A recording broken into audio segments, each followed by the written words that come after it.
Good evening, agents of the Waterloo Region District School Board Corporation. I'm Cristina Fernandes, a mother of two sensational boys currently attending the WRDSB Corp. I thank you for the opportunity to speak to the mothers and fathers and all living men and living women of the Waterloo region to address this matter of great importance, the duty of a mother and a father. Trustee Watson poses a critical motion, a call for the initiation from the Minister of Education of the unfulfilled promise to develop a Parents' Bill of Rights in Ontario.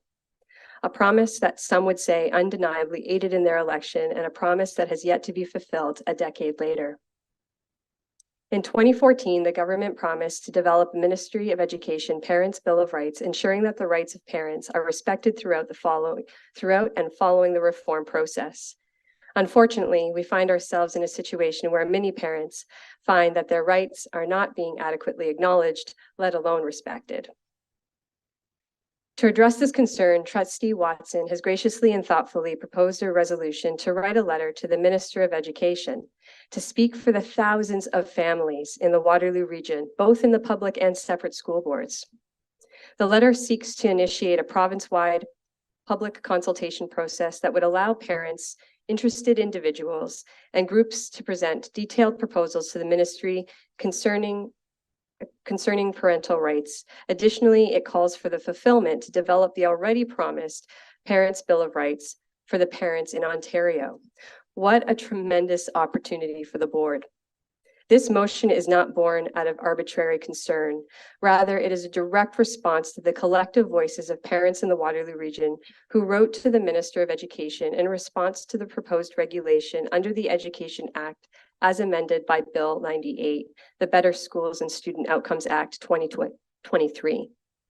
One notable inclusion in this proposal is the provision that school boards shall be held accountable to adhering to established policies and guidelines, ensuring effective communication and engagement with parents and guardians.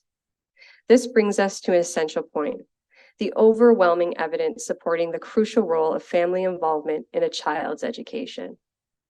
Research consistently highlights the significant impact of family engagement on academic achievement, improved attitudes and behavior, enhanced social skills, increased attendance rates, positive impact on reading and literacy, bridging the gap between home and school, enhanced emotional well-being, and long-term educational attainment.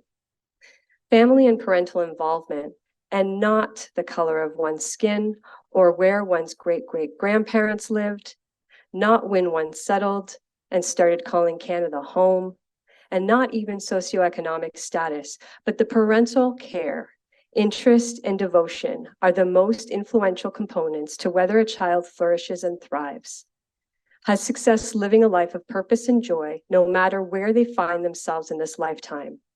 Why wouldn't school boards ensure that they are accessing this true treasure? We must recognize that the family unit is a cornerstone in a child's educational journey, and any undermining or neglect of parental rights can contribute to the breakdown of this essential support system. This is why discerning parents must have a place at the decision-making table. Now let us engage in critical reflection. Why have the current agents of the WRDSB Corp not been in discussion with discerning parents? Who does this board receive consultation from when seeking feedback from the WRDSB Corp community? As the ever-growing parents and people of Waterloo region are now not being asked these critical questions, it is imperative that we address this gap. Where something so innate as parental rights or the duty of a mother and a father should be crystal clear, it appears that, as Trustee Watson lays out, the Ontario Education Act is not clear about the rights of parents. It seems that any area that would seem sensical, whether it be the role of parents in education, parental rights to information, or decision-making on behalf of the child, their child. There is room for an egregious misuse of interpretation for the WRDSB and other school board corporations to utilize the Act for political and bureaucratic push-through. With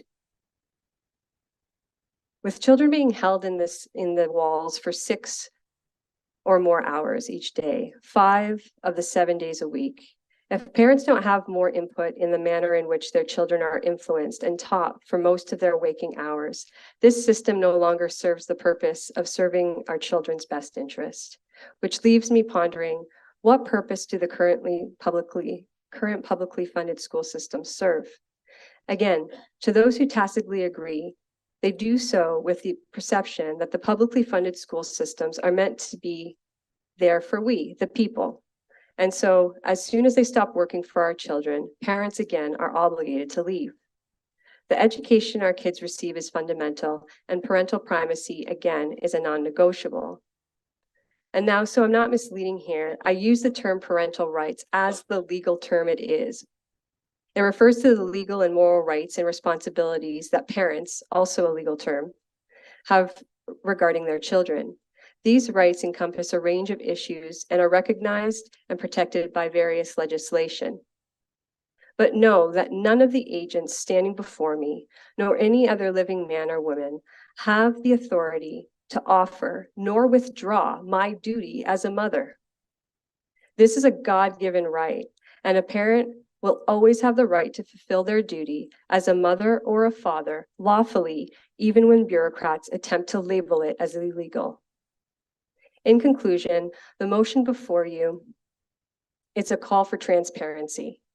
It's a call for diversity, true inclusivity, and a reaffirmation of the vital role parents play in shaping the educational experiences of our children. By initiating a province-wide public consultation process and fulfilling the 2014 promise to develop a Parents' Bill of Rights, we can ensure that parental voices are not just heard, but valued in the decisions that impact our children's future. And as I, following this delegation, may be a witness, I ask any living men and living women watching also to bear witness to who of the agents of WRDSB would be against parental rights. Of course, we couldn't use the same argument that there are some bad parents out there, since instating legislation that preserves parental rights would not do so by compromising the need to protect children from bad or dangerous parents. So I hope that that's made clear here. And of course, I can't predict the future, so I won't. But let's use the predictive power of past behavior.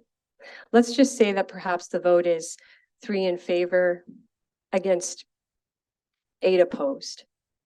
To Trustee Watson's motion, my line of questioning then goes to who, if not the parents of the students attending the WRDSB, have elected you in your seats?